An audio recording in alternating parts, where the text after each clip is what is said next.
3 tahun setelah proklamasi, Republik Indonesia belum benar-benar aman. Kemerdekaan sudah dibacakan, bendera sudah dikibarkan, pemerintahan republik sudah berdiri. Tapi di lapangan, semuanya masih rapuh. Belanda masih berusaha kembali menekan republik. Wilayah republik belum stabil, diplomasi berjalan tegang, ekonomi sulit, militer sedang ditata ulang, dan di dalam negeri kekuatan politik saling berebut arah masa depan Indonesia. Tahun 1948 adalah salah satu tahun paling genting dalam sejarah awal Republik. Karena Indonesia tidak hanya menghadapi tekanan dari luar, Indonesia juga menghadapi benturan dari dalam. Salah satu titik penting sebelum peristiwa Madiun adalah Perjanjian Renville. Perjanjian ini membuat posisi Republik menjadi sulit. Banyak pihak kecewa. Wilayah Republik semakin terbatas. Pasukan harus melakukan penyesuaian, dan kepercayaan terhadap pemerintahan saat itu terguncang. Kabinet Amir Syarifuddin jatuh. Setelah itu, Muhammad Hatta memimpin pemerintahan baru. Tetapi pergantian ini tidak menyelesaikan semua masalah. Justru, sebagian kelompok politik yang sebelumnya berada dekat dengan pemerintahan berubah menjadi oposisi. Dari sinilah muncul Front Demokrasi Rakyat atau FDR. FDR menghimpun berbagai kelompok kiri yang menentang arah pemerintahan Hatta. Mereka melihat kebijakan pemerintah terlalu kompromistis, sementara pemerintah melihat situasi republik membutuhkan konsolidasi, disiplin, dan penataan ulang. Salah satu kebijakan yang memicu ketegangan adalah rekonstruksi dan rasionalisasi angkatan perang, sering disebut RERA. Tujuannya adalah menata kembali kekuatan militer republik agar lebih efisien dan terkontrol. Tetapi bagi sebagian kelompok, kebijakan ini terasa seperti ancaman terhadap posisi politik dan militer mereka. Jadi, sebelum Madiun menjadi pusat krisis, ketegangannya sudah tumbuh lebih dulu. Bukan tiba-tiba, bukan hanya karena satu tokoh, bukan hanya karena satu kota. Peristiwa ini lahir dari campuran banyak faktor. Kekecewaan politik, krisis kabinet, tekanan Belanda, reorganisasi tentara, persaingan ideologi, dan suasana revolusi yang belum selesai. Lalu, pada 1948, Musso kembali ke Indonesia. Ia adalah tokoh komunis lama yang pernah lama berada di luar negeri. Kedatangannya memberi energi baru bagi kelompok kiri radikal saat itu. Ia membawa gagasan yang dikenal sebagai jalan baru. Gagasan ini mendorong penyatuan kekuatan kiri dan perubahan arah politik yang lebih tegas. Di tengah republik yang sedang genting, ide itu menambah ketegangan. Pemerintah republik harus memilih, membiarkan konflik politik meluas, atau mengambil tindakan untuk menjaga otoritas negara yang masih sangat muda. Disinilah situasi mulai mendekati titik pecah. Solo memanas, Madiun menjadi sorotan, dan Republik yang baru 3 tahun merdeka harus menghadapi pertanyaan besar. Bisakah sebuah negara muda bertahan ketika ancaman datang dari luar dan dari dalam sekaligus? Memasuki September 1948, ketegangan politik semakin sulit dikendalikan. Solo menjadi salah satu titik panas. Di sana, persaingan antar kelompok bersenjata, konflik politik, dan ketegangan militer membuat situasi memburuk. Republik belum punya kemewahan untuk menghadapi konflik panjang di dalam negeri, karena pada saat yang sama, Belanda masih menjadi ancaman besar. Namun justru di tengah tekanan itulah konflik internal semakin tajam. Madiun kemudian menjadi pusat perhatian. Pada 18 September 1948, kelompok yang berhubungan dengan FDR dan PKI mengambil alih posisi penting di Madiun. Pemerintah Republik melihat peristiwa ini sebagai tantangan langsung terhadap otoritas negara. Dalam situasi Republik yang masih berjuang mempertahankan kemerdekaan, tindakan seperti itu dianggap sangat serius, karena yang dipertaruhkan bukan hanya satu kota. Yang dipertaruhkan adalah legitimasi Republik. Apakah pusat pemerintahan di Yogyakarta masih bisa mengendalikan wilayahnya? Apakah TNI tetap berada di bawah komando negara? Apakah konflik politik bisa diselesaikan dalam kerangka republik? Atau apakah Indonesia akan terpecah sebelum benar-benar berdiri sebagai negara merdeka? Disinilah peristiwa Madiun menjadi sangat penting. Ia bukan sekadar konflik lokal, ia menjadi simbol krisis nasional.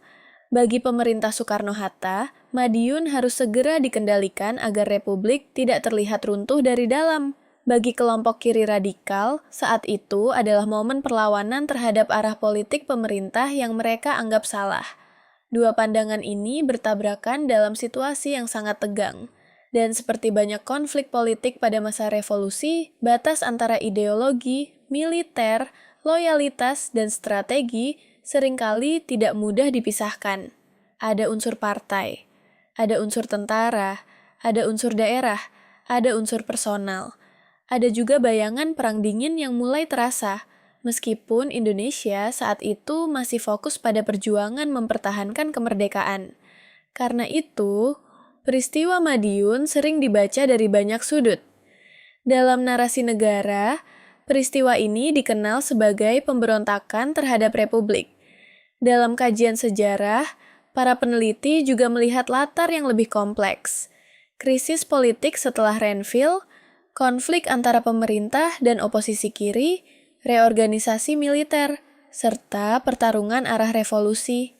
Kita tidak perlu menyederhanakan semuanya menjadi satu kalimat. Karena sejarah yang terlalu disederhanakan sering kehilangan maknanya. Yang jelas, pada titik ini Republik berada dalam bahaya besar. Pemerintah merespons melalui seruan politik dan tindakan keamanan.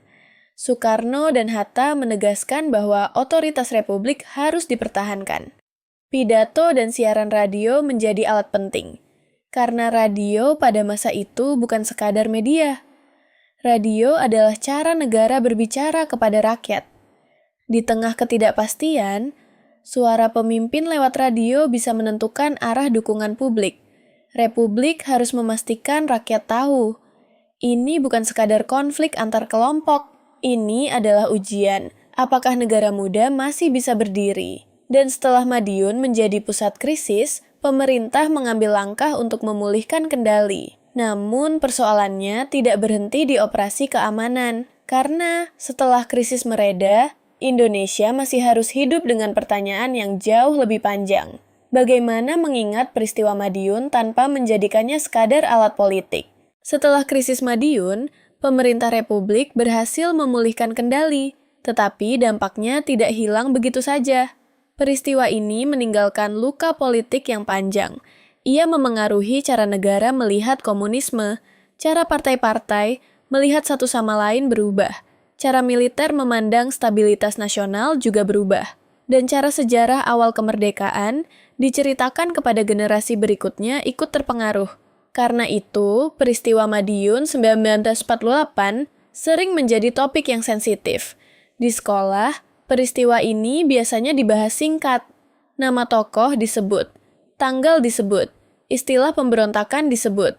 Lalu, materi bergeser ke bab lain. Padahal, jika dibahas lebih dalam, Madiun 1948 membuka banyak pertanyaan besar. Bagaimana Republik yang masih muda mengelola oposisi politik?